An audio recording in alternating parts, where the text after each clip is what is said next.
যে কি রান্না করেছি, ভাত,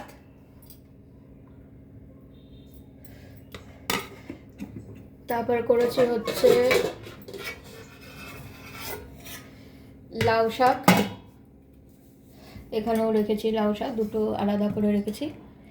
আলু দিয়ে, শিম দিয়ে, বড়ি দিয়ে, বেগুন দিয়ে, সব কিছু দিয়ে লাউ শাক রান্না করেছি। এটা হচ্ছে কুমড়ো ফুলের বড়া। এই যে কুমড়ো ফুলের বড়া করেছি। আর করেছি হচ্ছে ফুলকপি আলুর ঝোল। এই করেছি আজকে রান্না।